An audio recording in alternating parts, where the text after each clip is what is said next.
నేను తీసుకుంటా. ఆంధ్రప్రదేశ్ ముఖ్యమంత్రి గారు కూడా విజ్ఞప్తి చేస్తున్నా, మీరు విఘ్నులు, మీరున్నప్పుడే మొదలుపెట్టారు కల్వకుర్తి. మీరు ముఖ్యమంత్రిగా ఉన్నప్పుడే ఈ జిల్లాల భీమా, నెట్టంపాడు, కోయిల్ సాగర్ ప్రాజెక్టులు వచ్చినాయి. మీరు ప్రధాన ప్రతిపక్ష నాయకుడిగా ఉన్నప్పుడే పాలమూరు రంగారెడ్డి ఎత్తిపోతల పనులు ప్రారంభమైనాయి.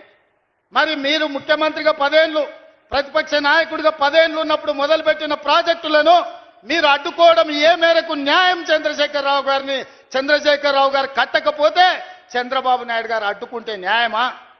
అందుకే చంద్రబాబు నాయుడు గారికి విజ్ఞప్తి చేస్తున్నా, మా పాలమూరు రంగారెడ్డి ఎత్తిపోతలకు అడ్డం పడొద్దు, మా డిండి ప్రాజెక్టును అడ్డుకోవద్దు, మా కల్వకుర్తి, మా భీమా, మా నెట్టంపాడు, మా కోయిల్ సాగర్ మీరు అడ్డుకోవద్దు.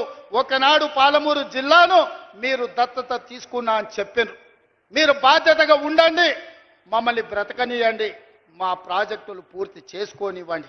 ఆనాడు ఉమ్మడి రాష్ట్రంలో శ్రీశైలం వెనకాల నుండి 4 టీఎంసీల నీళ్లు తీసుకెళ్లేది ఉంటే ఇవాళ 9.5 టీఎంసీలు నీళ్లు తీసుకెళ్లడానికి మీరు ప్రాజెక్టులు పెట్టుకున్నారు.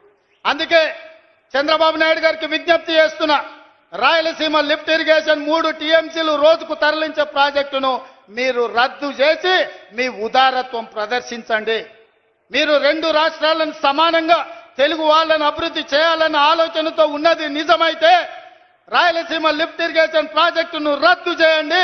పాలమూరు రంగారెడ్డి ఎత్తిపోతల, డిండి ప్రాజెక్టు, కల్వకుర్తి ప్రాజెక్టు, భీమా ప్రాజెక్టు, నెట్టంపాడు ప్రాజెక్టు, కోయిల్ సాగర్ ప్రాజెక్టులను పూర్తి చేయడానికి మీరు ఉదారంగా ముందుకొచ్చి మాకు సహకరించండి.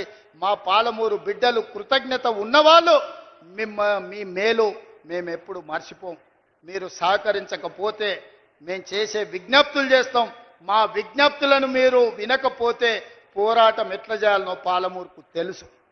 పాలమూరుకి పౌరుషం ఉంది, పోరాటం చేసి సాధించుకునే శక్తి ఉంది. దానికి నాయకత్వం వహించే బాధ్యత నేను తీసుకుంటా సోదరులారా. ఏది ఏమైనా అక్కడి సూర్యుడు ఇక్కడ